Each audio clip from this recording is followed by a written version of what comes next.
of the Club Lorcana podcast. I am your host, as always, Ricky Disney, and joined by, what crazy name did you want me to say? Syed. Zan, say hi to everybody. Hello. And we have recurring guest Nathan Tripp with us. Nathan? Hi. And they all just got back from the SSG inaugural 10K, right? This is an event that they hope on recurring. This was in Fort Lauderdale, Florida. They both went. Both of them top four the 5K on Sunday. Boys, how'd it go? We'll start with Zan. I had a great time. Saturday in the 10K, I went 6-2 with Purple Steel. Nobody was playing Red Blue, so I played against it once and I 2-0'd it, and then I never saw it ever again. So kind of break down the matchup lottery. I kind of don't know why people didn't respect Blue Red by playing it or playing. So many people played Amber Steel, so I was like, you gotta respect the Blue Red, you know? Absolutely. You know, we said on this podcast that Blue Red probably was the solution for the rest of this season. I think it's kind of a valuable lesson there on just don't overthink. I mean, no need to overthink it, right? Why just play Blue Red? I guess the big question on everybody's mind is why no Blue Red on you would say basically Saturday. I mean, it's pretty simple. I mean, I was gonna play Blue Red, then Din won Australia, and the matchup wasn't good anymore. Right. And so you needed to make an adjustment. So the adjustment was play a color combination that's actually good against Din's deck, or try to tune the deck that we already have to beat that deck, and it's much easier to attack it from a more natural angle, you know. Or you can do what the majority of players, or not the majority, but a quarter of players did on at the SSG and play Diggy Diggy Hole. Yeah, it was a lot of people playing Diggy Diggy Hole. Florida just had a lot of Diggy Hole players on the weekend. You know, I got to see from home. I was watching the metagame breakdown, and definitely Diggy Diggy Hole was one of the most represented decks. It was actually the most represented deck, followed by Blue Red. So interesting that you missed it all day after only playing it once, but I missed it all. I also played Purple Steel, and I missed it all day. Did not see any Blue Red. Nathan, you were on camera a couple times, and so I wanted to ask you on here, what is it like? Is your first trading card game getting a feature match? I mean, talk to us about how it felt, how it went. Sure, yeah. So it was my first time in a feature match on Saturday, and it was against Wochuk. Round 2, we were both 1-1. He was on Amber Steel, I was on Purple Steel.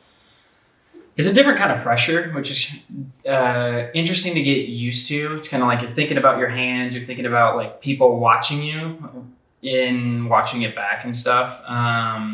So I think the pressure definitely can get to you, and it did a little bit. I got a little tilted in my last game because I'm watching my mulligans and if anybody watched it, it was like very brutal.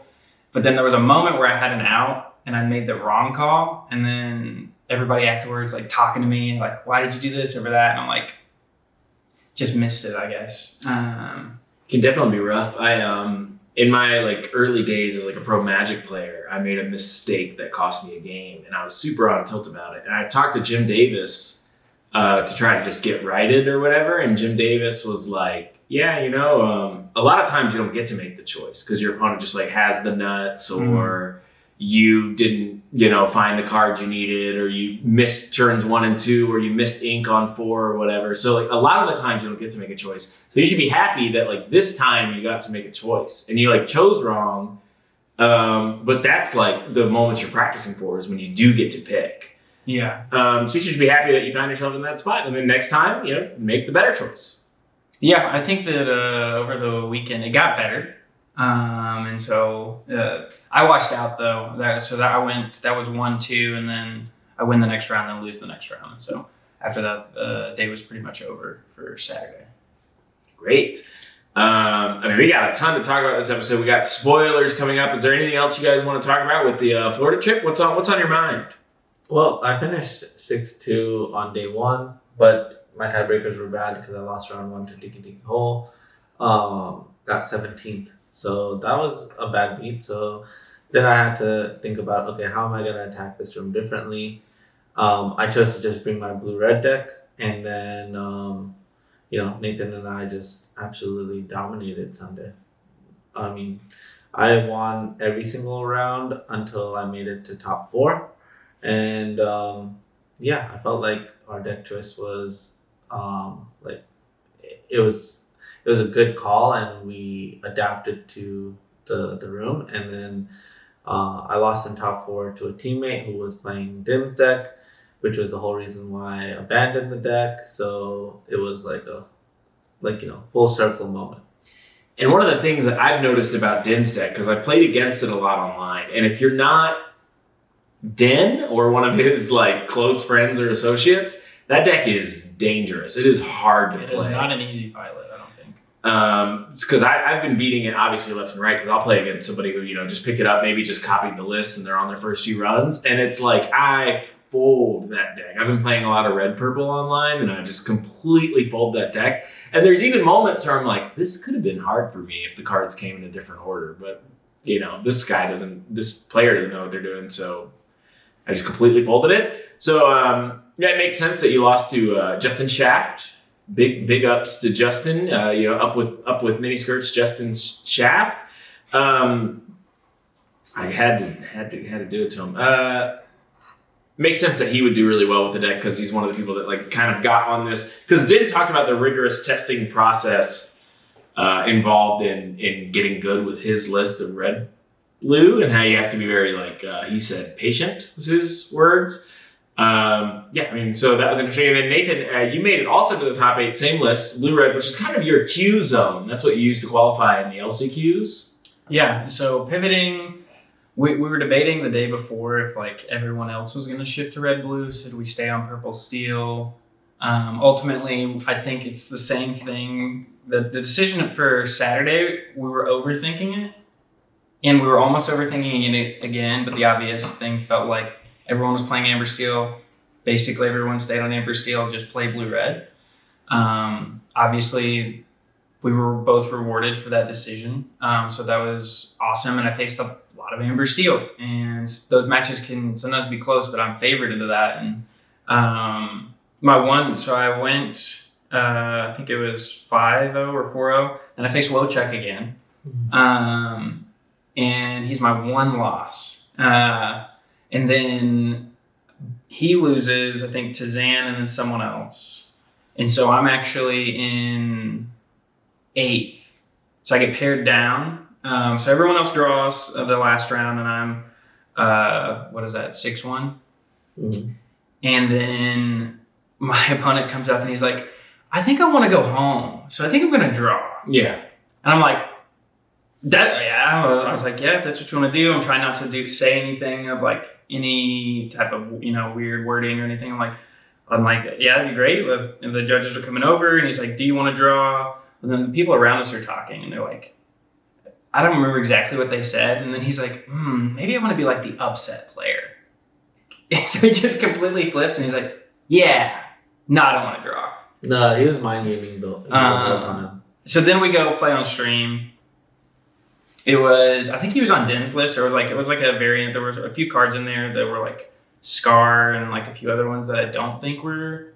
I think those were kind of bricks for him against my deck. Bunch of bad cards in his deck. That's pretty good for Nathan.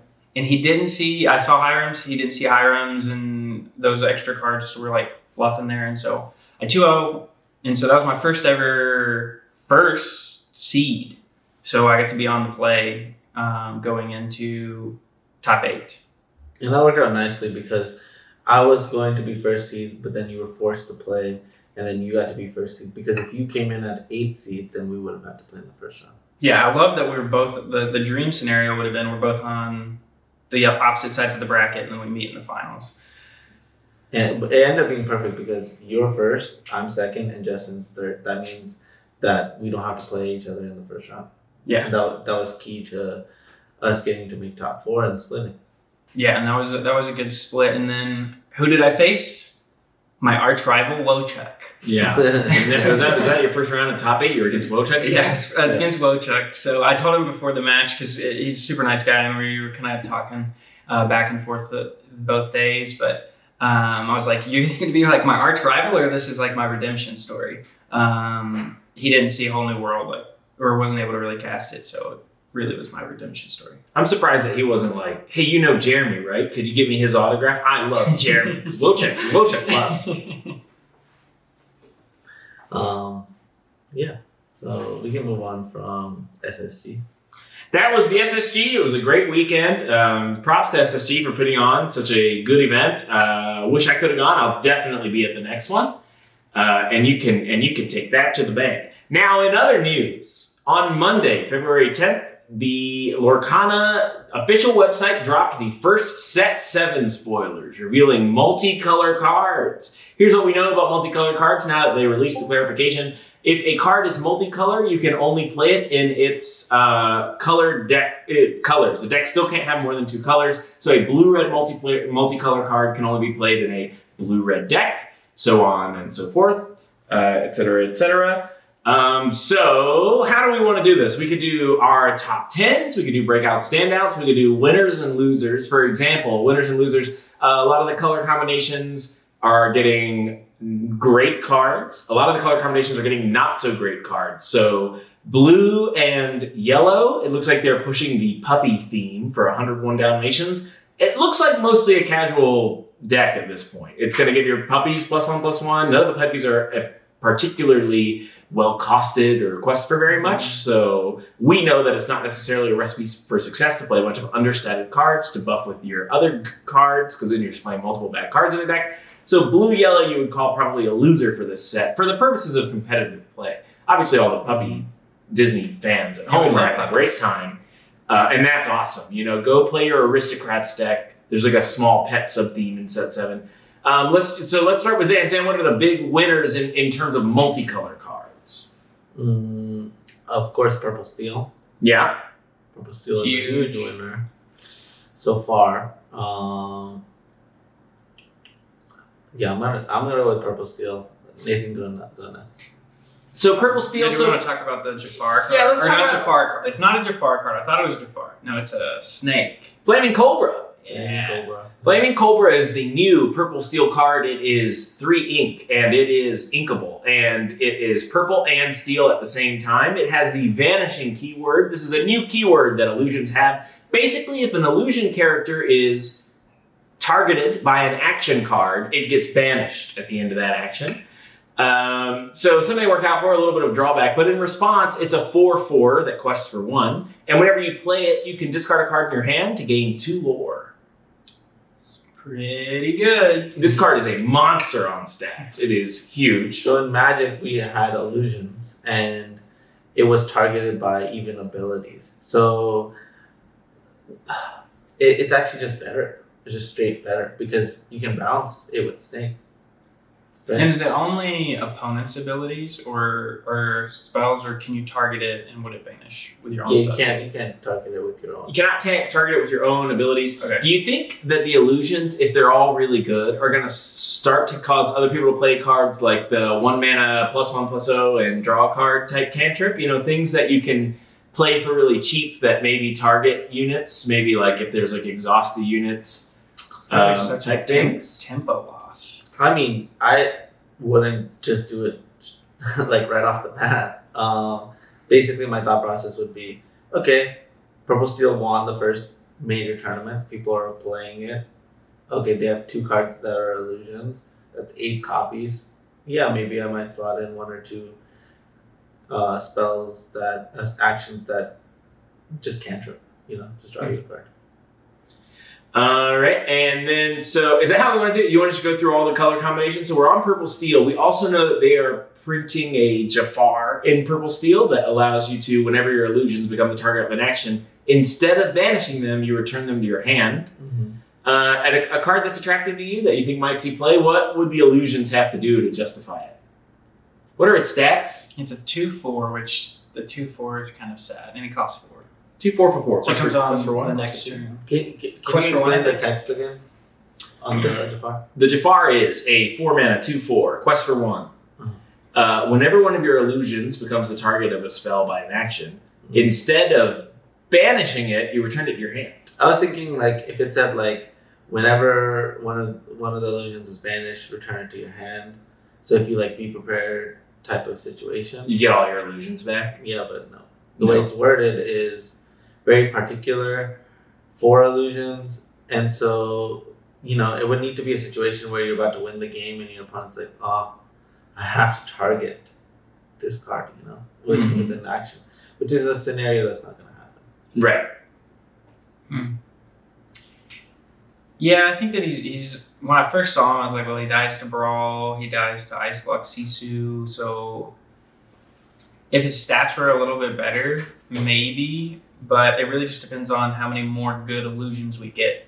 But obviously getting back just the snake is still pretty good because that's another 2 lore. You get 4 lore off of it, though you're emptying your hand as well, so it's like at a cost. But yeah, you can think about it like the broom Mickey, the 4-drop that's amethyst. Mm-hmm. You can think about it like that. When it's like whenever a broom dies in a challenge, return it back to your hand. And we saw how much of an effect that had. I mean, it was good for set 1, but we're talking about set 7. So yeah. Power level definitely seems to be going up a lot. So it's low. We have some other multicolored cards, if that's how you guys want to talk about it. The other one that seems really interesting to a lot of players so far is blue-green. I'm excited for blue-green. Okay, you're excited for blue-green. Here's the breakout blue-green card that everyone's excited. This is the card that you're going to want to build your decks around. This is an action. It's called Ink Geyser. It costs 3, and you can't ink it. Pay attention to that because in blue-green, you got a lot of cards you want to play, and not a lot of them you can ink. All right, so here's what it does. Each player exerts all the cards in their inkwell. Then each player with more than 3 cards in their inkwell returns cards at random from their inkwell to their hand until they have 3 cards in their inkwell. That might sound complicated, but it's actually really simple. Everybody goes down to 3 tapped ink, 3 exerted ink, and the rest you pick it up. You determine the 3 at random. So why is this an exciting card? If I'm a Lorcana player with a bad imagination, I go, that doesn't do anything. Why would I only want to have 3 ink? So somebody explain this to me. Well, I mean, it's good against like blue-red, which is one of the most popular decks in the format. Okay, because you make them go down to 3 ink as well as you? I think that it's worded great, right? Like one of the pieces of this wording that makes me think it's not that great is you can't float ink in this game. Right. So when it says that both players have exert all of their ink, that means that you can't hypnotize them. You can't what's the 7 ink one that makes them discard their whole hand? Bend to my will. I have a thought here. Mm-hmm. Okay, so this is how we float ink. So when I saw this, I think that this is good on the draw, not on the play. Mm-hmm. You go into turn 5. Okay. You play Sail the Eyes Right Sea. Mm-hmm. Then you play this card. Mm-hmm. Okay. Okay, so you both go down to 3. Then you ink twice. You have an ink for turn. So they picked up 3 cards because they were on the play and you're on the draw. So this is your turn 6. Sorry, I said that wrong. You are on the draw, so it's their turn. Yes, it is turn. They have 6 ink in play and you have 5. Yeah, so they take back 3, you take back 2. Then you double ink with Sail. You play another Sail. Okay. Ink again. And then they're going into 4 ink. They try to get rid of all their cards, and the next turn you're able to bend to your will. Yeah. Okay. That's Christmas. That Fairyland. makes sense. But I mean, obviously, an easier way to do that is Fishbone Quill. You just have a fishbone quill. Fishbone Quill is even better. So that is, of course, the scenario that people are going to try to set this up in. The hard part about it is, what if they played a Daisy Duck on turn 1? You have Aggro's tough for this color. Condition that you're setting up is you have to own the board, then do this. So how do you own the board and then do this? We got a second card. Oh, yeah? Blue-green. Yeah. Why don't you talk about it because you're a big fan of it. I'll see if I can pull it up. Okay, the second card is a Baymax card who can shift onto anything for 4. Super shift? Super, I don't know the terminology, but like it's an any shift. The shift is universal shift 4. Universal shift. Okay, so you can play that on any character. The ability also, when he shifts on, removes damage, which could be relevant. Here's what I'm thinking. It's a 5/5 that quests for 2. It's a So 5/5 the quest for 2, and it costs 6, which is relevant for this color combination because of their board wipe. Their board wipe is Under the Sea. Yeah. So if you play a 2-drop, play a 3-drop, and then on 4 you're able to Under the Sea and wipe the board. I think that's the best case scenario for them to deal with like aggro. Okay, I'm gonna tell you a problem with this situation is the Why problems lightning are coming out in this same color combination. You know what I mean? Like the type of things that you're playing on turn 3 are all now 4 power. So True. So Under the Sea now has a new condition, which is like, okay, you want to play this board wipe, you have to be able to deal with 4 power or greater. Yeah, because of the new snake. Right? You think about the snake, you think about the new Scrooge McDuck, you think about these cards, and all of a sudden you just realize, what? Not as good. All right, so you brought it up. So when we're talking about spoilers for set 7, there's an elephant in the room. The best cards so far haven't actually been multicolor. They've just been blue. This new Scrooge McDuck that you're talking about is one of 2 cards that they've spoiled that are just blue, and they're pretty good. I'm just going to read their text right now. So we have Scrooge McDuck, which is a 4-mana uninkable 4/4. Put to good use. You may exert 4 of your items to play this character for free. And then what else does it have? Fortune Hunter. When you play this character, look at the top 4 cards of your deck. You may reveal an item card and put it into your hand. The rest go on the bottom in any order. And you probably have enough ink to play it because you got Scrooge McDuck for free. Yeah, I just missed something on this card. It says that you can exert 4 items. 4 Yeah. items. So it doesn't work if you have Like 3. 3. It's not like an affinity. It would cost thing. 4 if you had 3. Okay, so there's no way you have to find all 4. The only way that you're getting this guy into play is exerting 4 items or paying 4. Popsicle, Okay, fortune. that's a part that I missed. I thought you could pay 3 to make it cost 1. Oh, nope. This is an all or nothing situation. Okay, so this card is more fair than I thought. Okay, great. And then secondly, we have 6 mana Tamatoa. This is Tamatoa, Happy as a Clam. It's a 4/5 that quests for 2, which is pretty good on rate for a 6 mana card. When you play this character, you can return up to 2 items cards from your discard to your hand. Mm-hmm. And whenever this character quests, you can play an item for free. So Zan, these are the cards. That's the most broken card I've ever heard. The most broken card I've ever heard by Zan Syed. I think the Scrooge McDuck is pretty strong because by the time you're playing Fishbone Quills, Ice Blocks, No, Scrooge McDuck Popsicles. is good, but it like we both know how hard it is to have 4 items to keep it in, especially because your draw engine is killing them. by turn 3. Oftentimes. How hard is it? Well, it depends. I mean, how hard are you going for it? Because if you're playing, like, for example, Fortispheres, suddenly it becomes a lot easier. You got Ice Block, Fortisphere, and Popsicle. That's 12 items in your deck that only cost 1. I know, 2 but will that replace color themselves. combination already has other problems with it. So if it was to be broken, I think it would be broken in blue-red. But then it's anti-Hiram. It is anti-Hiram. Mhm. But not entirely anti-Hiram, because if you have 4 artifacts or items on your 4-mana turn, you can play this and then play Hiram. Yeah, I mean, the good thing about this card is that it's inkable.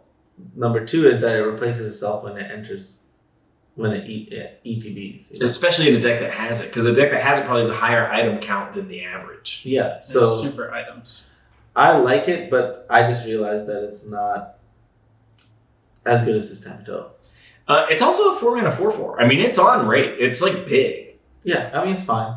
Bigger than Grandma Tala. I mean, okay, Sure. let's just compare it to something that exists right now, right? Not Grammatala, let's compare it to Hiram. Hiram Flavorsham. And I just think that Hiram is, like, still a better card. Has 6 health. And draw 2 cards is better than look at the top for an item. We can't compare every card to Hiram Flavorsham. They're both blue. They're both blue. And a 1/6. And this is a 4/4. I think 4/4 is almost as good as a 1/6. Almost. Only because you're not really trying to use that body in blue decks that much. That's mostly like a purple, red type deal. Yeah, I do think that Scrooge McDuck will eventually be very, very, very good. I'm not sure if it's going to be good right off the bat. But I can say that this Tamatoa, right off the bat, is going to be Very good. S+ tier.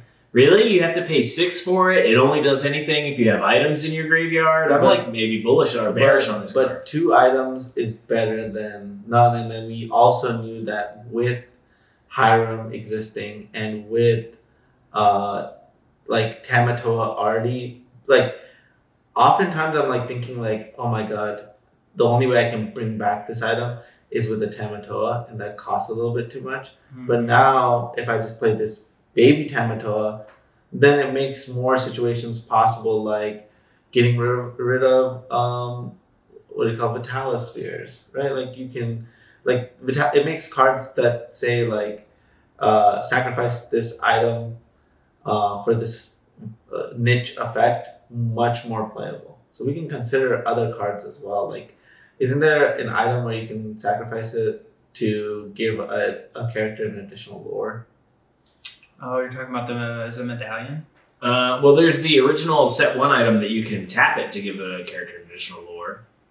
Oh, yeah, that's the 4 one. There's a cheaper one. It's like 2 and maybe pay 2 I think or it's 1. pay 1, yeah. But basically what I'm saying is like, like this brings back so many items that you can consider playing like the 4 cost item that says like you sacrifice an item to gain 2 lore. Just play a bunch of those. You can play Fang Crossbow and kill all the dragons. It's going to be relevant. Yeah. Mushu.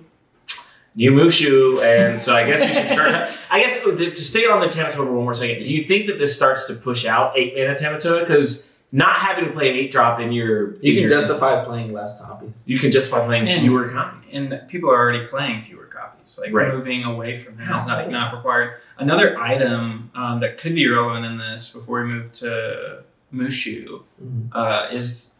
I don't know if it'd be good, but it does provide more sack fodder. It's a new red 1-cost item. And when it's banished, your next item costs 2 less. That's it.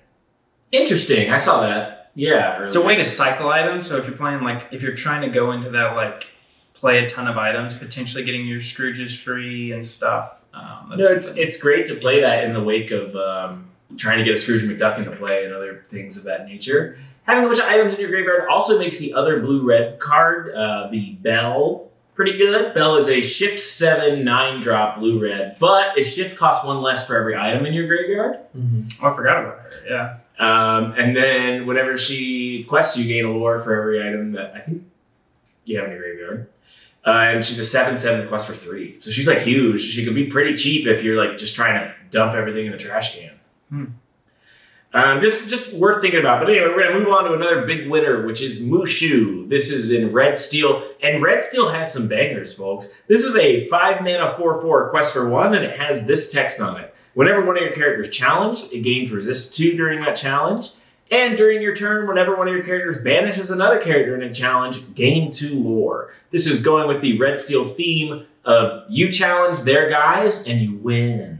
Nathan, I think you wanted to talk about this card the most. I think that this deck is close to being good if we can get a few more like good draw sources. We're going to talk about another card here in a second that makes this deck even better, but the idea of being able to challenge your opponent, putting them back on board but still progressing your win state. Mushu does all those things. He costs 5, so it's a little expensive. But I think you can set up, you have Calhoun, you have Robin Hood, you have all these cards that already gain lore on challenging, and then giving the resist keeps your people alive as well. So I think he's definitely an interesting archetype that I want to push over. Zam, what are your thoughts on the Red Steel Challenger Guys deck?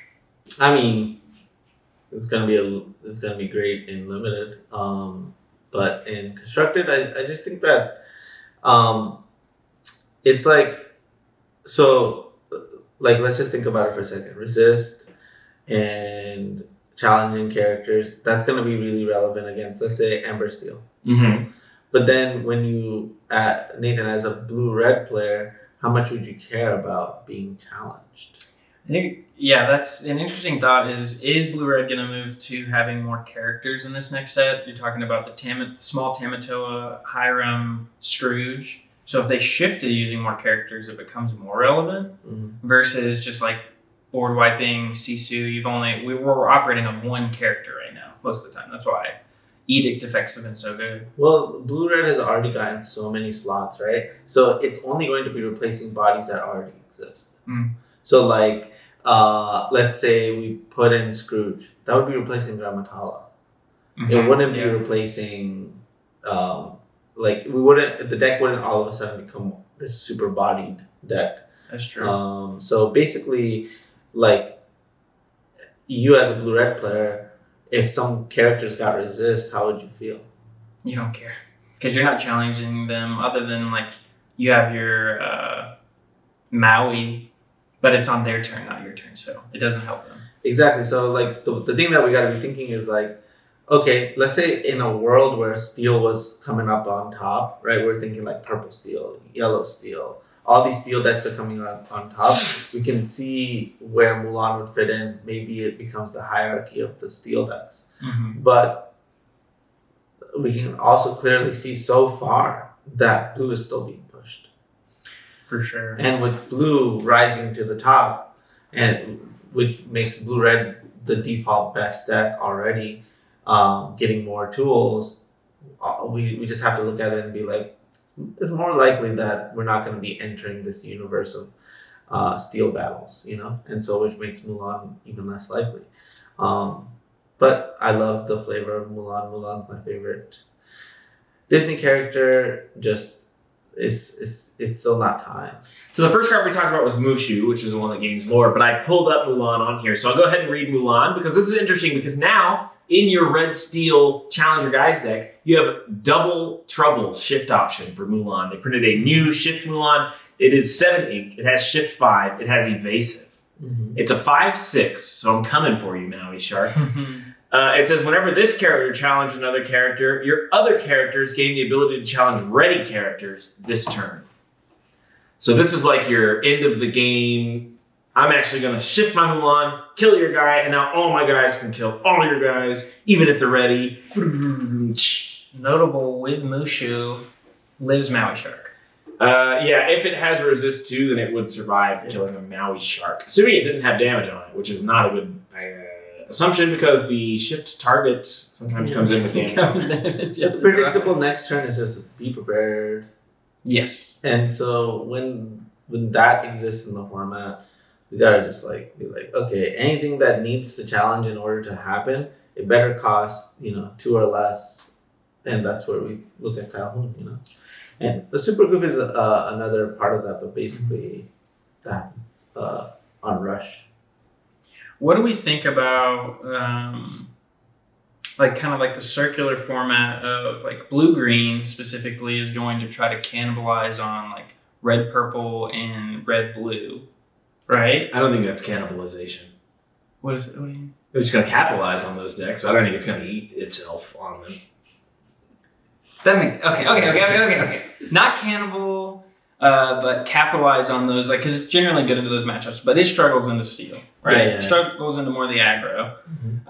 So if it starts to push those control decks out for a little bit, if it becomes popular, then steel becomes popular to counteract it. Could this find the third punch of this will perform well into the aggro steel decks? I don't know. It's kind of like the thought of we're chasing each thing. Yeah. If blue-green is popular enough, does this become the counter to that meta where people start bringing their aggro decks? It would need to be such a niche situation that can probably only happen if something like that wins at Worlds and every person's I don't know how to beat this deck, and everybody's playing it at the same time. But it's very unlikely, right? With every card that they're publishing, we're getting further and further away from that situation happening. It is definitely still possible, but if I had to put a number on it, I would say we're 90% not to get there. Yeah. Speaking of steel aggro decks, yellow steel got a hit that I'm sort of wondering if it has some constructed applications. We've got Bolt, the super dog. This is a super rare from yellow steel. It's a 3/5 for 5. It quests for 2, and it has a shift line where it can shift for 3. 2 shift targets so far revealed for Bolt. There's a 2-mana 1/3, and I think one other one. But anyway, more importantly, whenever you ready this character, gain 1 lore for each other undamaged character you have in play. And it also has the ability to tap to banish chosen illusion character. A lot of people were talking online about its synergy with the 5 mana shift Simba, the golden Simba that at the end of your turn untaps all your guys. Both keeps everybody safe and also gets you a trigger on the bolt early, so you don't have to leave it tapped for a turn. Gets it ahead of time. Zan, is this attractive to you? I mean, could this be the new capstone of the yellow steel aggressive decks? I mean, when we look at Diggy Hole, it's been missing a 5-drop. You know, like the 5-drop has been Kita, 5-drop has been Gantu, 5-drop has been Qianpo. I mean, I think that Bolt can definitely fit the spot, but the one thing that it's missing is the 1-drop, because I don't think that there has been a 2-drop into a shift 3 that's been good enough. So historically, that it's a no. If you get a good Bolt 1-drop, maybe even just a 2/2, then we can consider playing it over something like Robin Hood. Interesting. I don't think they're going to give it to us because they already showed us 2 bolts and they were both like not 1-drop. I was talking to my friend Young Sun about it, and he's pretty convinced that there's not going to be another bolt. So it's not looking good. But I just thought this card was interesting. You know, I think any sort of way, it also combos with Sven in yellow. You know, sort of Sven is a 4 ink 3/3 that whenever you play it, you can untap or unready one of your characters. Get a little trigger on Bolt right there, and you know he's going to get lore because the Sven just entered and is presumably undamaged. And he could quest, use Sven on turn 4, and then gain another bit. And then what are you already at? You're already at a high bit of lore. That could be the extra. Yeah, you just quest it or whatever. How many undamaged characters do you have at that point? Yeah. That's part of the, like, you have to have undamaged, so it's kind of tricky. Speaking of the losers, and this is no surprise if you listen to our podcast, Red Purple's getting in the doghouse this set. We're excited. I'm excited. No good cards. Their cards seem actively horrible. I'll read one to you right now. This is Hades Fast Talker. 6 ink, you can't ink it. 4/6, quest for 2. When you play this character, you may deal 2 damage to another chosen character of yours to banish chosen character with cost 3 or less. Kill one of their little guys, it probably didn't matter that much anyway. For the low cost of if you have another guy, you can hurt it. I mean, this card is just stinky. I don't think it's as bad as you think it is. Killing the cost less. I like that it's cost and not like power. I think that's relevant. Yeah, cost less. That's super cool. So we don't have another 6-drop that kills that gets rid of like 6 and 7 drops and stuff. But the body is nice. 4/6. It's pretty big. 4/6 is pretty big, and it quests for 2, but I mean, you can't ink it, and I can't see you playing this over a Madame Medusa or a Lady Tremaine. I mean, we get into a format, again, blue-red doesn't exist. We're thinking about it. We're really thinking about it. We're thinking like, okay, this can get rid of Diablo, and it gives us a relevant body. 4/6 is like one of the hardest bodies to get rid of. I mean, it's like a 8-drop Elsa body. So it's definitely not what we're used to getting for Red Purple. I think it could have been inkable. I think it sucks that it's not inkable. Another 6-drop. I'm glad it's not inkable. Like stop giving good cards to only Red Purple. Yeah, I guess that's fair. The other Red Purple is a 4-mana inkable card, and it's a Madame Medusa, a card that's historically been really good. I was annoyed to see it because on deck lists, I always just write Madame Medusa because there's not 2 of them, and now there are, so I always have to clarify which one I mean. Ha ha ha. This is a 4-mana 3/4. Whenever it quests, you can put 2 damage on one of your characters. If you do, then they have to discard the 3 cards from the top of their deck. They mill 3. Why is that good? This is a bad card. This card's stinky. Maybe if you're like excited about moving damage around onto their guys with a lot of Bell Accomplished Mystic, this can do something. But otherwise, this card should see no play. It is bad. Could be okay in limited. How many cards do you have in limited? 40? 40. It might make the cut of your limited deck. It's a 3/4. It's So like, Inkable 3/4. Which is not great. The problem is that multicolor cards are really restrictive in constructed, but in limited, the limited format's actually going to be kind of crazy because you can play all of them. So all of your cards, like your premier cards, are going to be the most powerful multicolor cards that you have. So you can play these huge purple steel guys. You can play these impressive blue steel resist characters. So I think that it's going to be a little more powerful of a limited format than we're used to for Lorcana. But the most powerful card so far is not multicolored, which is shocking. Shocking to Sam. To, like, push. Not shocking to anyone else. Blue gets more toys. Here's another one that we have. This is a green-red card. It costs 5. It has shift 3, and it's a Queen of Hearts. It's a 2/6 quest for 2. Whenever another character is played, put a damage counter on them. What do we think? I don't like that it's uninkable. I think it's interesting. Gets around resist, but the 2/6 is bad in the blue-red. Does it do anything to itself? No. Does it do your own character? Yeah, it does do it to your own You need more characters that care about self-damage, like, that are inkable. Red Green doesn't care about that. Yeah, it's like... Red Green's starting to care about that because the other red green card they showed is a 6-mana inkable Mad Hatter, 3/5, quest for 2. Whenever a damaged character challenges another character, you may draw a card. So boom, you had your Queen of Hearts, everybody's got damage on them, Mad Hatter's in play, suddenly it's bedlam out there, it's pandemonium. Any challenge that happens, you're drawing a card. Are we doing it, boys? No. It's just... Zay goes, no. He's like, no. It's so It's funny. not happening at all. You play a Maui. There's no tea party. Dang. No tea party, according to them. All right, what about yellow purple? We have a new Pascal. This is a 4-ink uninkable 3/3 with evasive. So Ray, the green inkable, but as a 4-mana uninkable, and it's Pascal. What do we think? Is yellow purple finally going to break out and be a metagame staple? Yellow purple hyper aggro? No, this is just a green Mickey. The Mickey that I usually play is green, right? Yeah. Which one? It's a green Mickey. It's Donald Duck. The one that draws you a card every both you and Oh, sure, yeah. For 2/5? Yeah. This is just a green Donald Duck. Zan, how is this card like that card? Oh, I thought it has an effect. Nope, it's literally just a 3/3 evasive quest for 3. Oh, never mind. There's another card in this set that costs 4 that draws. You can choose to draw a card. That is the green purple Cusco. Okay, my bad. Yeah.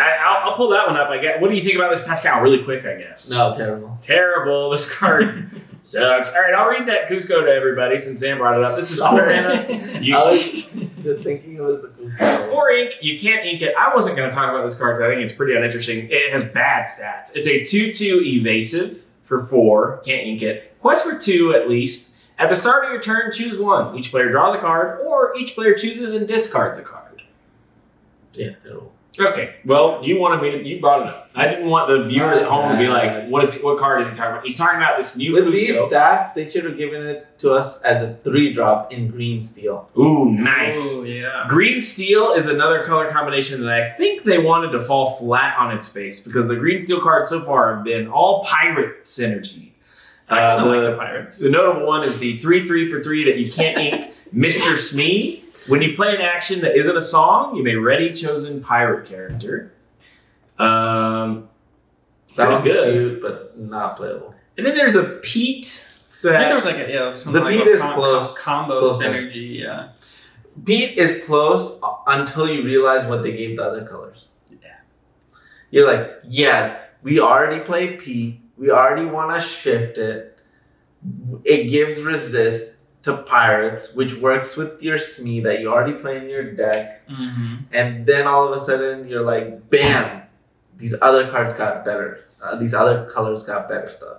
Here's the Pete. It's 6 ink. It's green steel. Has shift 4.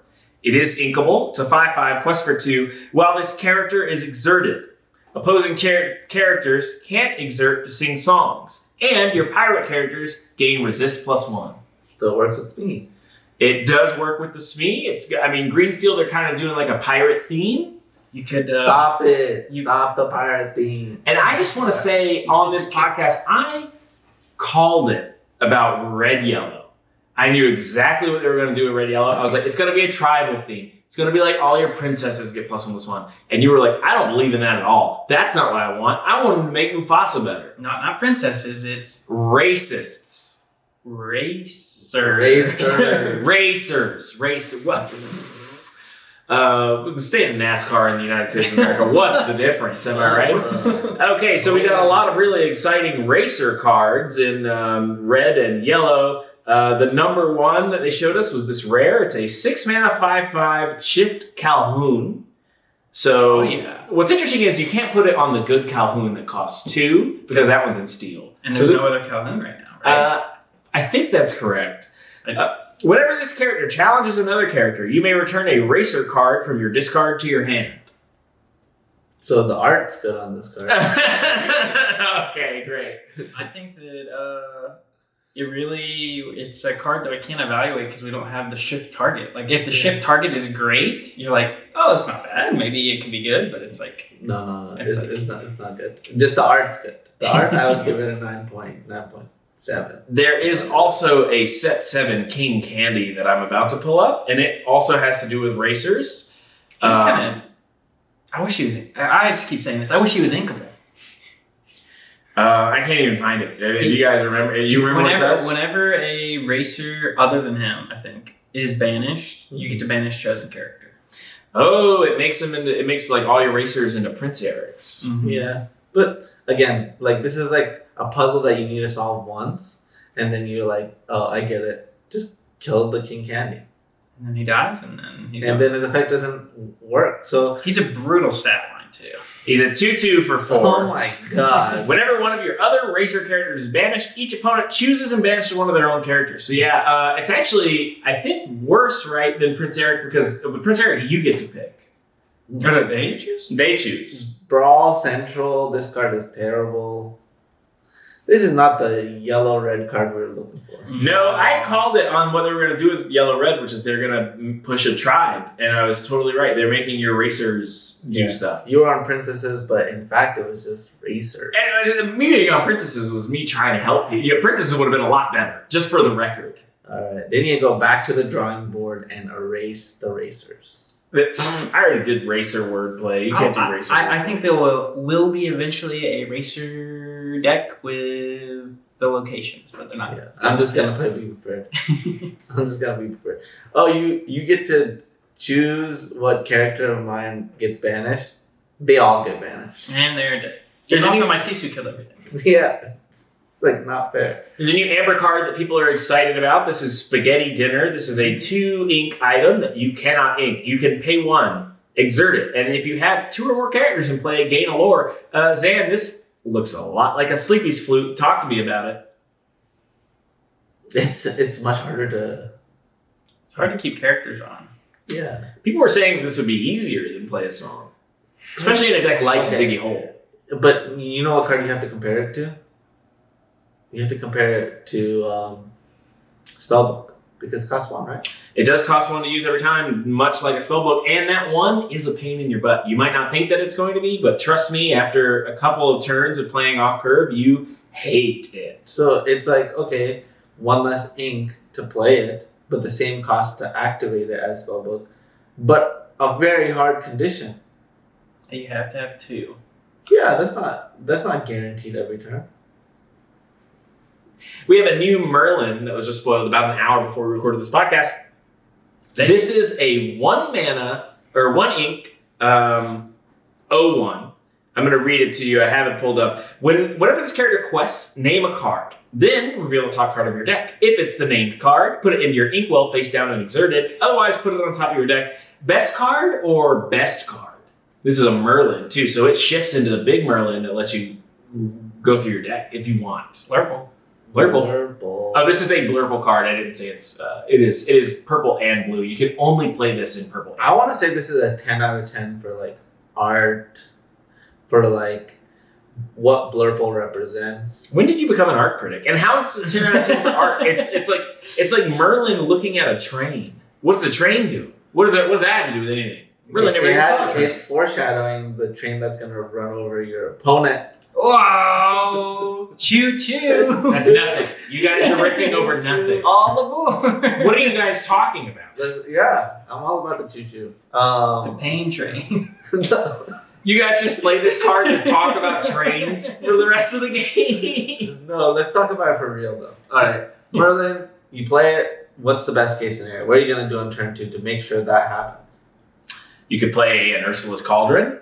Or The gyrosphere. I don't know what it's called. Jimmy Neutron's Gyrosphere. and the cottage. Right? Don't play the cottage.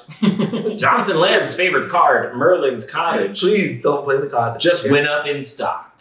Don't play the cottage. So you play Ursula's Cauldron. You look at the top 2. You're like, this is the card I don't want because I'm gonna name it. And then you put that card into your inkwell. Yeah. And then Then they kill it, because this is an 0-1. So then that's, they kill it. that was a one-time it did it. So the upside here is like your opponent couldn't deal with it. Yeah, Sure. They missed their 1 drop. Yeah. And so you could do it a second time with the cauldron. Snowball's chance that you get to ram twice, but that seems like pretty good for a 1-drop. It has pretty high Does it come in upside. unexerted or exerted? It comes in unexerted like every other guy. Unexerted? No. The ink is exerted. Oh, the ink's exerted. Okay. Unexerted would have made it more likely like the broken stat that we're looking for. This is not a broken card. This is like probably a pretty bad card, but the upside's there on a 1-drop. You know, not a lot of 1-drops get to add to your inkwell. They ramp you, you know. And this guy just can't tangle with anything, Nathan. I'm trying to get excited about it, and it just dies. It just dies so fast. Yeah, I mean, I think that it's a 1-drop, it's a Merlin. It has potential, but right now that potential is not fully realized, and so I'm going to pass on it. You know, let's say we talk about a world where we didn't have a lot of ways to ramp ourselves on turn 2. Mm-hmm. This could be something that we have to do. But in this world that we currently exist, where we have too many good ramp spells on turn 2, Yeah. so good that we have a song that we don't play on turn 2. Don't need it. Don't need it. People could even sing. Mm-hmm. We still don't play it. Then I don't see Merlin sing play. That card might be coming back because it's pretty good with Ink Geyser to then suddenly use all your guys to sing ramp spells after you Ink Geyser. I like Fishbone more. Everybody likes Fishbone more, Nathan. That doesn't mean anything. Wait, You why just would might I need all- buy Ink Geyser when that's a blurble card and that's a No. I'm just saying. blurble card? Well, anyway, it doesn't matter. Let's talk about. So that kind of wraps up every relevant spoiler. There have been some non-relevant spoilers. We talked about some of those. There's a new 10-mana Teika. That's a 12/12. It's the current biggest character in the game. Yeah. Quests for 3, cost 10, shifts for 7. And whenever one of their characters is exerted on their turn, don't worry about what happens because you're never going to have this guy in play. What decks are we most looking forward to building right now for set 7? Zan? I mean, Tamatoa's. Yeah, so Zan's all in on the blue package. Tamatoa, Scrooge McDuck, those are the cards he's most happy to brew with. What about you, Nathan? I'm going to say Red Steel Heroes. I'm going to try to make it work. Why heroes? Because Mushu is a enabler for heroes. And all the cards, other than him, that kind of synergize with the challenging are heroes. And yeah, that's basically it. You can play One Last Hope, the Challenge-ready characters. the 3 ink song that lets you challenge ready characters if you target a hero. It could be interesting. The bow. Pretty premium removal spells here, Zan. The bow and the one. Are you thinking of maybe reconsidering your stance on this deck? No. I just need one good card draw. And then I'm personally most looking forward to And building. then I'm cooking. I'm looking forward to building with Ink Geyser. I want to play Hidden Ink Caster. I want to play Oswald. I'm going to make this card happen. I'm going to be weird. I'm going to get in there. I'm going to combo Zan out. He's not going to have an ink to stand on. So, I mean, every single set of, like, Magic that we've ever played, like, there's been a lot of sets of Magic, and then, you know, Lorcana. Ink Geyser is, like, a very, like,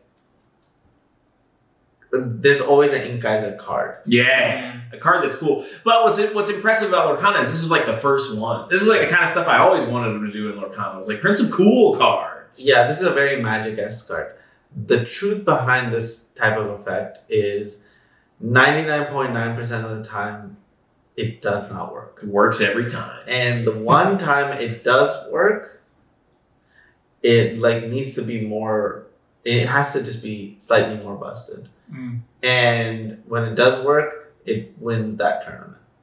But then everybody adjusts, and then never win the tournament again. So if you do figure out Geyser, you could win maybe Worlds. That would be crazy. I'm scheduled to win a DLC this season, and it might be with Ink Geyser. Probably not. Totally possible. No, probably so. Probably not, but I mean, I'm gonna win a DLC. That's almost certain. It's definitely not. It's probably not gonna be with Ink Geyser. It's probably gonna be with like good cards. I'm gonna win with Ruby Steel. Oh my god, you guys are just putting yourselves in like these impossible boxes.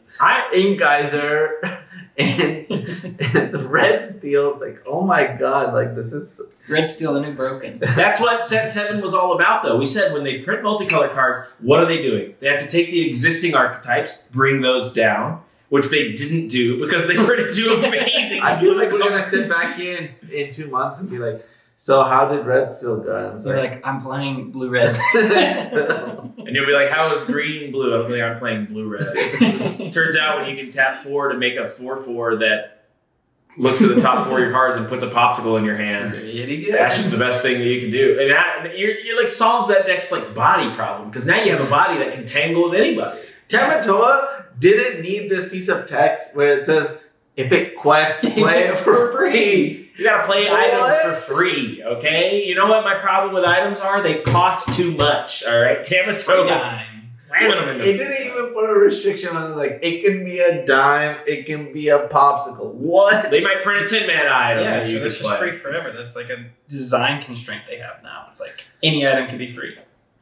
We already had that with Magic and Dispel. I'm just gonna say, can you please errata this Tamatoa right now? Like, just save us the trouble. Be like, we made a printing mistake. Tamatoa is errata. Zan's never gonna get to cast that thing. Don't worry. I'm gonna Ink Geyser him every time, baby. Ink Geyser. Yeah. Yeah, How are you gonna you're get going Tamatoa? down. You can't get to 6 ink. You can't get a 6. And then when you're close, when you get back to 5, another Ink Geyser. I'm casting it over and over again. Zan's face is in so much pain. Then you cast do it again, and then you get it again, and then you do it again. Yeah, I had a Diablo out the whole time, by the way, so I'm just drawing cards. Okay, this Tamatoa should have been green-blue. That would have been so good. That would have been so sweet. If it was green-blue, then everybody would have been like, we're playing green-blue. I'm playing Hidden Ink Caster. Exactly, we're playing Oswald. Mm. And we're playing all the diamonds because We're playing Prince John's Mirror. Yeah. What do you mean? It's with Ink Geyser? Come on, you make him draw like 5 cards. You just don't play the Ink Geyser. Just forget the Ink Geyser. I like that. I like the Ink Geyser. I mean, we all like it. No one dislikes it. I don't know. R&B didn't like it. Oh yeah, what was that? Army was like, I'm quitting this game. They printed an unplayable rare. And everyone was like, are you sure? I even commented on that. I was like, this card seems sweet. And he was like, yeah, I'm back. Never mind. He really liked the Tamatoa. I feel like I can't imagine having that type of reaction. I'm quitting the game. I mean, I also quit the game this week. Yeah, You did. but that's like typical. I took a hiatus. I'm not going to play until the next tournament. But I will still be testing and recording a podcast. And looking at previews. And looking at previews. And building decks. And building decks. And talking about it with my friends 24/7. We call that a hiatus. I'm on leave. Oh my god.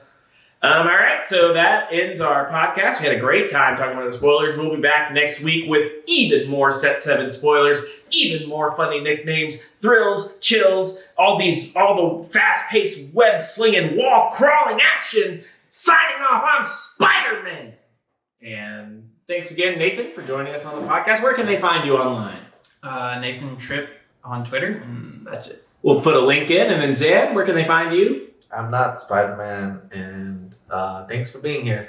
And Nathan was saying something about launching a YouTube channel.